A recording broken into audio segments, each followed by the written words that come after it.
हाय, श्री स्वामी समर्थ सर्वांना. आज ना बटाट्याचे मस्त भजे बनवते जाळीदार भजे मस्त असे. खूप छान होतात मस्त. तर व्हिडिओ पूर्ण बघा, स्किप न करता. खूप छान टेस्टी लागतात पावसाळ्यामध्ये. तर त्यासाठी मी इथं 2 मीडियम साईजचा बटाटा घेतला आहे खिस करून घ्यायचा याचं खिसणीच्या साहाय्याने.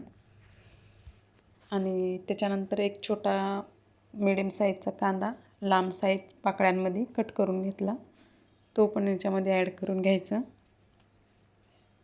जाळीदार पाण्याचा थेंब न टाकता, पाणी नाही टाकायचं भिजवताना. याच्यामध्ये मस्त खूप छान होतात.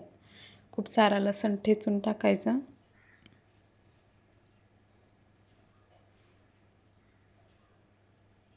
जिरं ॲड करायचं थोडंसं.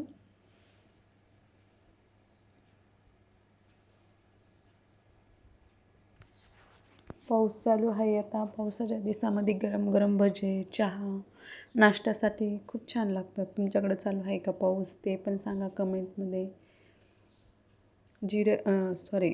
ओवा ॲड करायचा, थोडीशी हळद,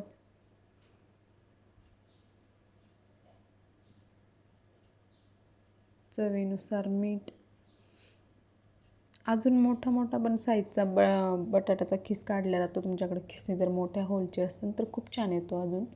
माझ्याकडं थोडी मिडियम साईजची होती, बारीक होल असलेली, तर मी बारीक खिस केलेलं आहे.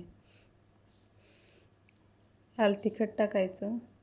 हिरवी मिरची पण वापरू शकतं, पण माझं बाळ खात आहे त्याच्यामुळं मी ना हिरवी मिरची कसं ज्या भज्यात आली तर मग तोंडामध्ये तिखट लागते ना, त्याच्यामुळं मी लाल तिखट इथं वापरलेलं आहे. तुम्ही तुमच्या आवडीनुसार हिरवी मिरची पण टाकू शकता. खूप सारी कोथिंबीर टाकायची. आणि इथं मी बेसन पीठ ॲड केलं आहे. तुम्ही तांदळाचं पीठ असेल तर ते पण टाकू शकता, किंवा कॉर्नफ्लावर थोडंसं त्यात ॲड करून, बेसन पीठ आणि कॉर्नफ्लावर ते टाकू शकता. आणि भिजवून घ्यायचं आपल्याला एकदम व्यवस्थित मस्त असं. पाणी न टाकता याच्यामध्ये बटाट्याच्या खिसमध्ये ऑलरेडी थोडंसं पाण्याचं हे असते, त्याच्यामुळं पाणी एवढं लागत नाही. एवढं म्हणजे नाहीच, अगदी जर असा हात शिपका तर भिजवून घ्यायचं. आणि इथं मी साईडला तेल ठेवलेलं, फ्राय करून घ्यायचं मस्त असं लालसर. खूप छान टेस्टी लागतं. वास बघा किती छान येऊ लागला आहे. असे पूर्ण मस्त असे तळून घ्यायचे लालसर. माझ्या रेसिपी तुम्हाला आवडत असतील तर लाईक करा, शेअर करा, सोबतच सबस्क्राईब करा. टोमॅटो सॉससोबत,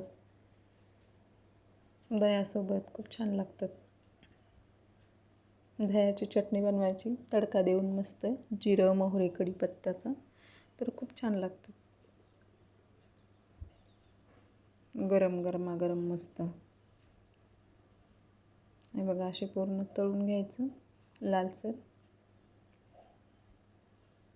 आणि गरमागरम आपले इथं जाळीदार बटाट्याचे भजे तयार आहे. ही बघा.